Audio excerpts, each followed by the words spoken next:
So, welcome everyone. It's good to see all of you.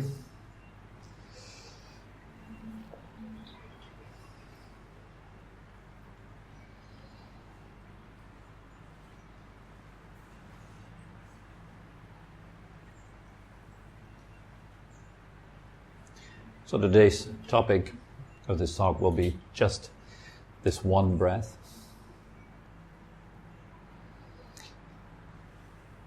And it'll be about the importance of accumulating success in our practice and doing what we can, focusing on what you're good at, and actually building skill gradually.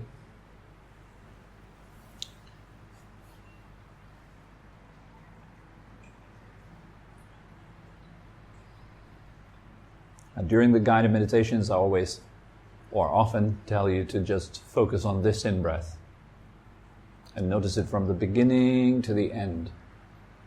But as it unfolds, as it develops, there's a starting point of it, and it evolves, and then slowly comes to an end, and then there is a last moment of it. And then there's a short gap, short break. Well, then the out-breath starts. And then you focus again just on this one out-breath, from the beginning to the end. The reason for doing it like that is that you can do that. Everybody can do that. As opposed to asking you to stay focused on your breathing without any additional instruction, most of you would have felt very unsuccessful during these, 20, 25 minutes in which we were sitting. If the task is to just concentrate the whole time, it will be very difficult. Because your mind will be all over the place, and you will notice that. And it will feel frustrating because you just can't seem to focus, or so it seems. And that kind of frustration is a huge obstacle in meditation practice. A lot of people actually feel that kind of frustration, think they cannot concentrate.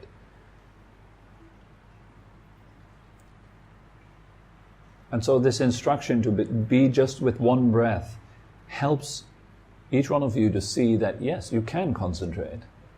You already have the ability to concentrate.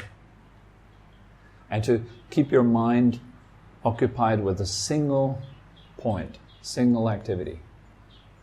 Will not be all over the place. And so if you think of one half a breath as one meditation session, then from the beginning of your in-breath all the way to its end, that's a successful meditation session. Then you do another one. You start all over, from the first moment of the out-breath all the way down to its last moment. Just that. And another successful meditation session. So you've accumulated 2 successful sessions. And then you do another one, and so on and so forth. It just keeps going on. Until the end of your meditation practice, you've accumulated hundreds of really good sessions. That makes one good session. Maybe 80% you were spot on, focused on the breath. And 20%, okay, you were distracted, that's normal. But that looks much better in the end than, feeling that you were overwhelmed by distraction and feeling frustrated, feeling that you cannot do this. You'd be surprised how many people actually tell me that they think they cannot meditate. That's a tragedy, because everybody can. It's like people that, I say that all the time, it's like people that go to a yoga class and say, I cannot do yoga because I'm not flexible. Isn't that the reason why you would do yoga? So you get more flexible? It's the same reason with meditation. If you say, I cannot meditate because I'm not concentrated, well, there is an option for you to get better at concentration, so you can practice meditation. Unless you think you cannot evolve at all, you're stuck. If you think that about yourself, then you're already lost. If you think you cannot learn, That's really sad. And it's not the truth. Everybody can learn. Any experience can be a learning opportunity for you. Any kind of pain, any kind of difficulty in life is a learning opportunity. And it's really important, the way we approach our learning makes all the difference. If you approach your learning with a fixed kind of mindset that you're not good at this, and you're kind of using the meditation practice as an opportunity to prove to yourself that you're not good at concentration, well, then guess what? Meditation will end up as a confirmation of your belief that you're not good at this. This is how it works. It doesn't work the other way around. It's not that, meditation practice somehow isn't for you. Is that you are challenged by your beliefs, by the thoughts that you're holding on to about yourself, what kind of person you are, what you can, what you can't do. You've all learned that at some point in your life, through our parents, our schooling system, education, the books you read, the movies you watch, etc. Through the company you keep. All that creates a kind of a web, a belief system, a belief structure. And it isn't as fixed as it often appears to be. So you want to take things one breath at a time. This is, by the way, also excellent advice for anyone who is really struggling right now in their life. No matter what it is that you're going through, no matter the hardship, usually makes it a bit more easy to focus on one step at a time.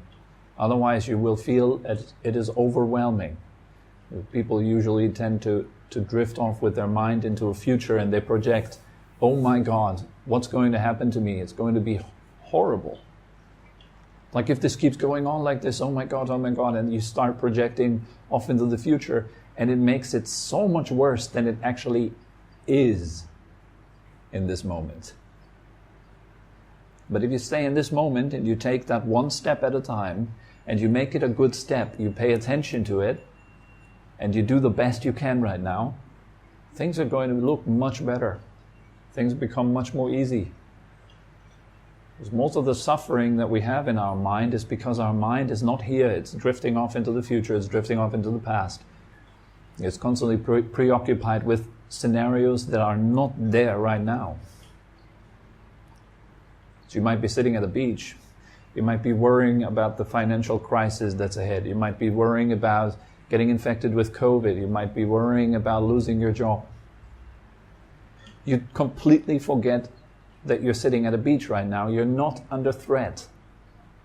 You're not in a dangerous situation right now, and you actually could relax for a moment so that you can come back to some strength, which in turn will help you to cope with difficulties and maybe have a better idea in your mind, form a better vision,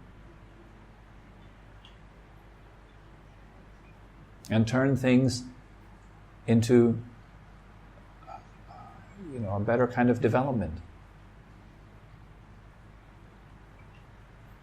But we completely forget that we're sitting at the beach. We're thinking about our future, our past. Thereby effectively disabling ourselves.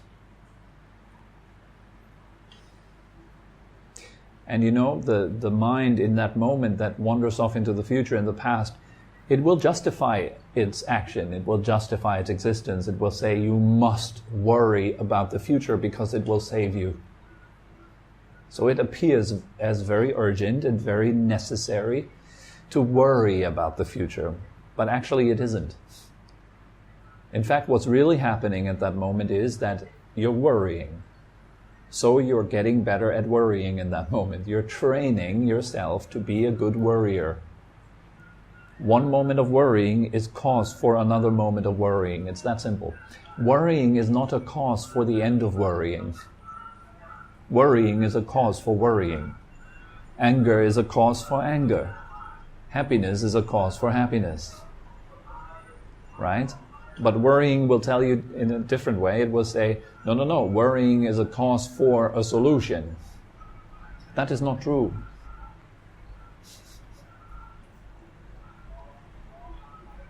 Intelligence might be a cause for a solution, but not worrying.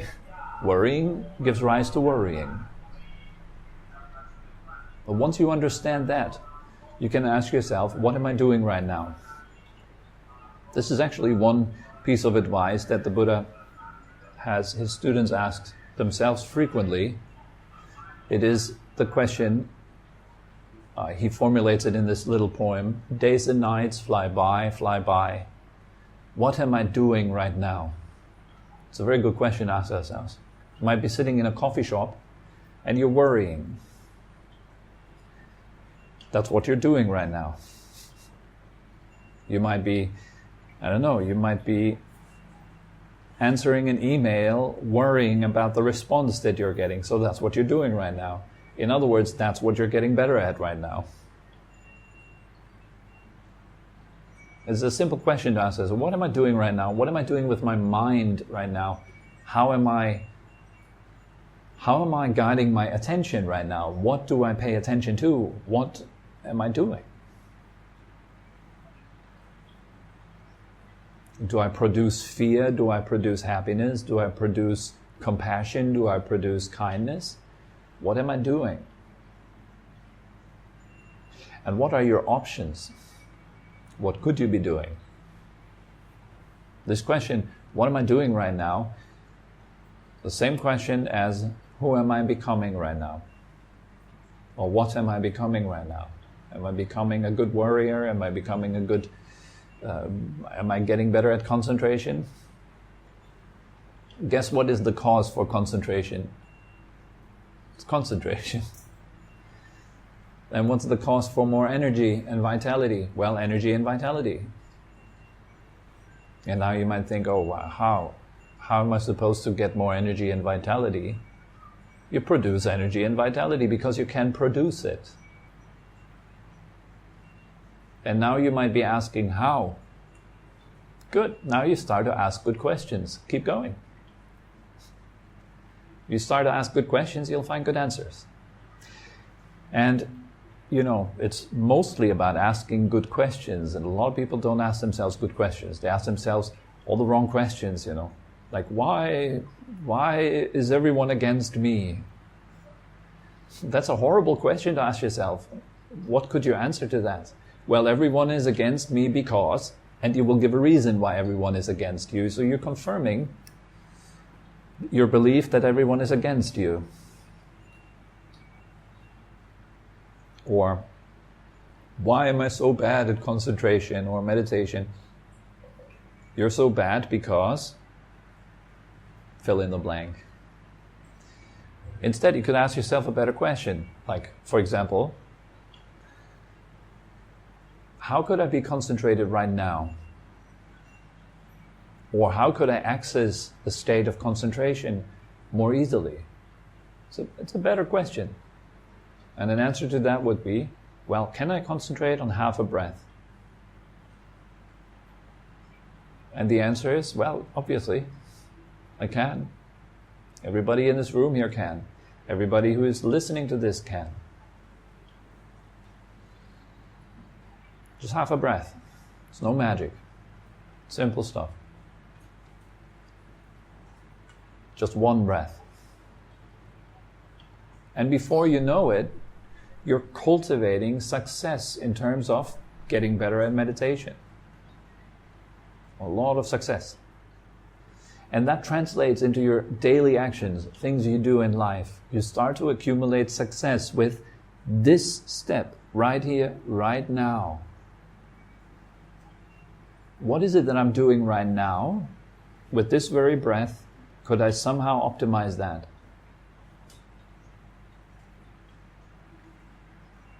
And of course, this is only something for people who wish to grow, who take joy in moving forward. If you don't take joy in moving forward, then you might think, this guy is only talking about success and moving and improving and doing all that kind of things. In some spiritual circles, this is even regarded as a type of sin. You're not supposed to be growing. It's all about just presence.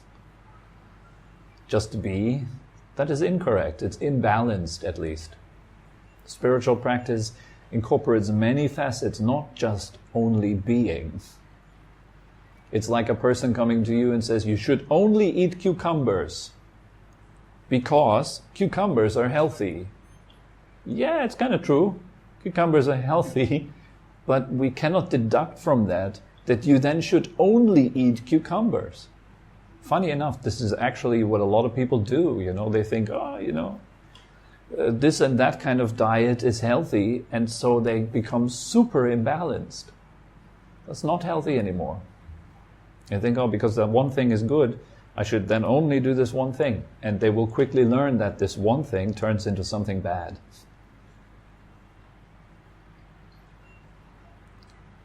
Because of lacking balance. So what am I doing right now? This question, it also needs you to have some sort of vision, sort of a goal. What do you want to get better at right now? You need to ask yourself this kind of question, right? You all know what you're not so good at right now. Maybe you easily to get angry. Maybe you worry a lot. Maybe you can't sleep properly. Maybe your concentration is really not good at all, so your mind is all over the place all the time, or most of the time. So that asks for a good question. That good question would be, so how can I then improve my concentration? What do I need to do? What is the causality chain to improve my concentration? Let's say you would not receive any type of instruction. There wasn't any Buddha who had teachings, there wasn't any Jesus who had some teachings, there wasn't any spiritual master around. So you could not become a follower, but you had to master yourself. Right? All these people like Buddha, for example, he went off into the forest with a question on his mind. The question was, is there an end to suffering? Well, that is a tricky question. But he did not give up. He really wanted to know the answer to that question. He was serious about it. It wasn't just some philosophical fun game to play. For him it was like a matter of life and death. He really wanted to know the answer to that. Just like Einstein, who wanted to know the answer to the question of what is light? What is light? You might ask yourself that occasionally as a fun philosophical thing. What is light? Or maybe you kind of want to know, but not really. You're not really ready to go all the way like these masters went. They had nobody explaining it to them. Well, light is this and that. He had to find it out. If you approach your spiritual practice like that, you're going to be successful. There's no way around it. Because you start to ask all the right questions. You start to observe. You start to pay attention to what you're doing. And you will see, if I'm doing this, I'm not getting more still. Let's say my goal is stillness. I want to be more still. Let's be rebellious about this. Let's not just follow some religious guy who says some religious stuff about how to get still, and then you copy that and you try to become still, and actually the one thing you're doing is just copying every day how to become still, but it doesn't really work. Because you're training yourself to just follow something. You're not training yourself to become a master of that. So you will not understand what you're doing and what's the result of your doing. And here, observing 1/2 of a breath, to stay on topic, helps you to observe what you're doing. So you breathe in, is it comfortable? You breathe out, are you relaxing? Are you actually getting more still? So in the context of becoming more still in my mind, I'm seeking. And I'm taking notes after my meditation practice. I write down, so here's what I did today, and here is the peak frequency that I have attained. And in your next practice, you start right there.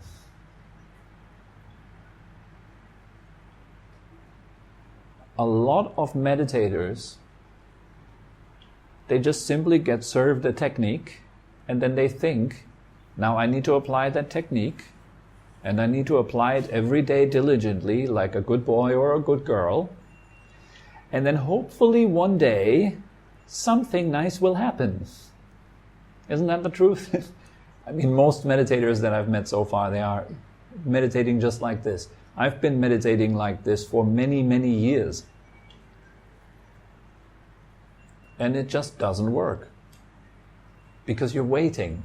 In other words, you're not mastering your art. You're not asking yourselves questions, you're just copying. It just doesn't work like that. And maybe you don't even have a clear vision. You just sit down and it's just what we do. I think like, okay, I've done this retreat and the teacher told me you should sit twice a day for an hour ideally, and so okay, that's what I'm doing then. I'm sitting still twice a day. And you will get some experiences, but it's like very foggy, you know. There's no clarity in it. Now on the other hand, if I want to become still, and there's no instruction around, what would I do? Now you really practice. And so good, let's say you sit down, you start observing your breath. That's a bit of an instruction that you might have received somewhere, you do that. But you do it differently. You're not just doing it for the sake of doing it, hoping something will happen, but you do it looking for stillness. Does it lead me towards stillness? Yes, it does. It gets a bit deeper, bit deeper, bit deeper. Oh wow, and you reach a pinnacle type of stillness in your practice. Now you note that down after your practice. It's like a key. In your next meditation practice, that's where you want to start. You don't want to do the same thing again and again and again and again and again. You want to grow, right?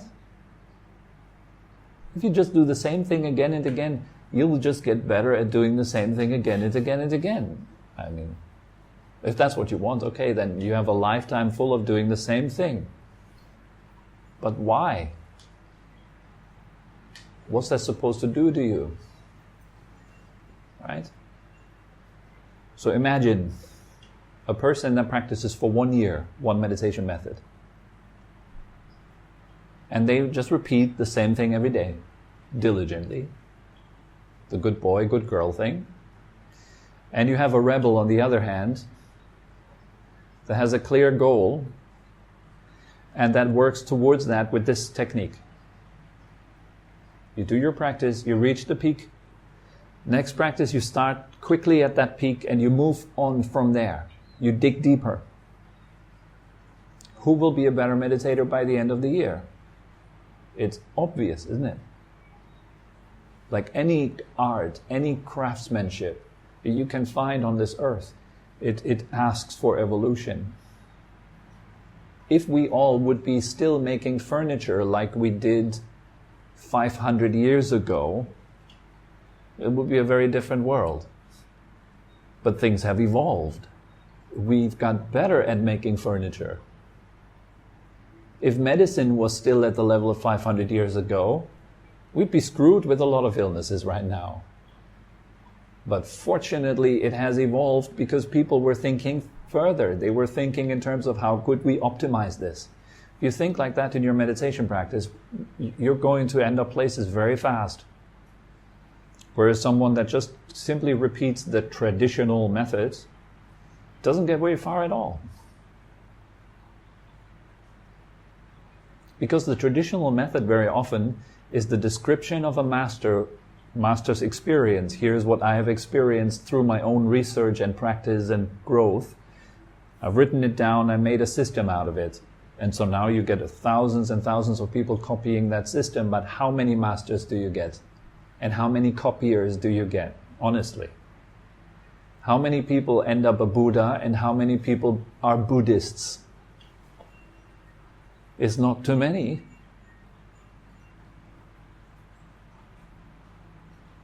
So it depends on what you want. Do you want to be a Buddhist? Okay, then you will be a Buddhist. Do you want to attain what the Buddha attained? You got to do what the Buddha did. I don't tell you need to go into the forest, but you have to have this kind of mindset. It's a very inquisitive, curious mindset. You want to know something, and you're not letting go until you know it. The Buddha did not let go before he knew. And when he knew, he let go.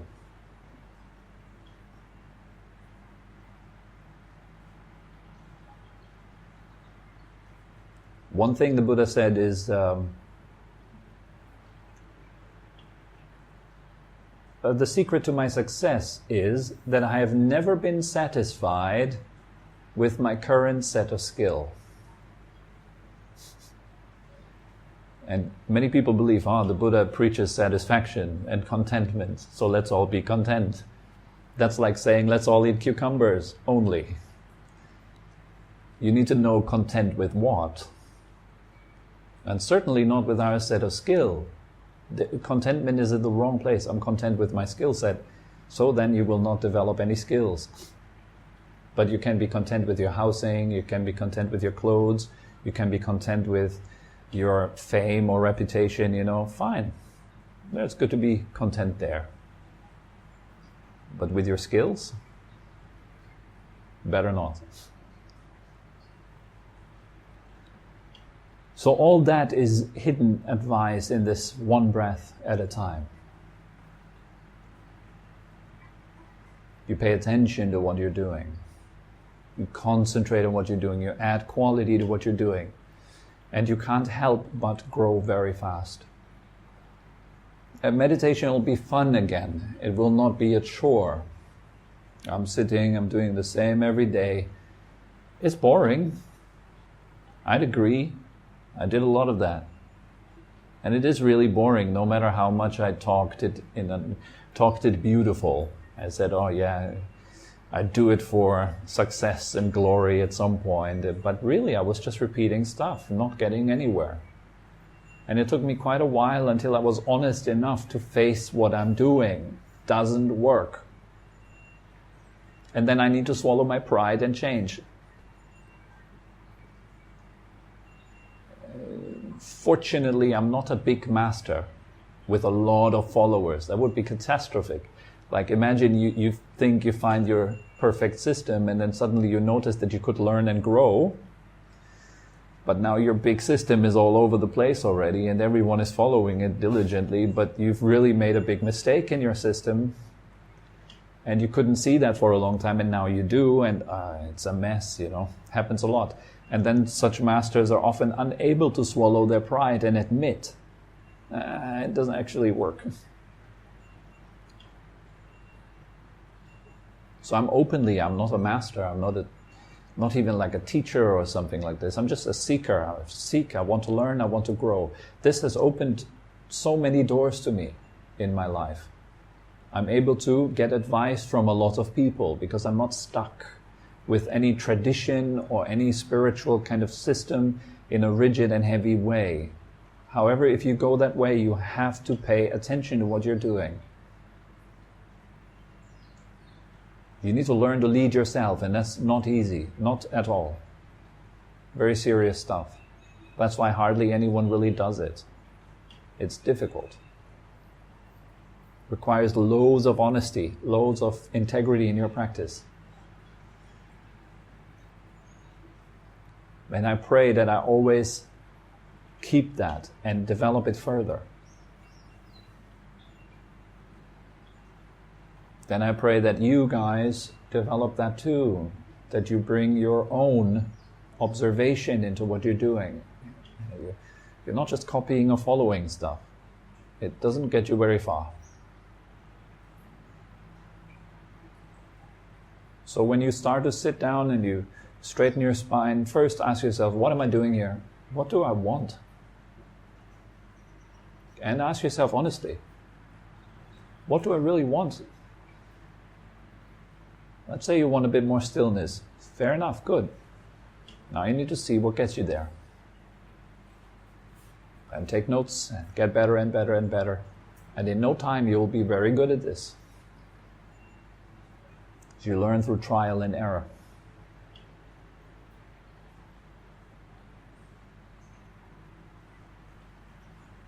And in all that, the spiritual community such as this is vital, because you can bounce ideas and you can be challenged.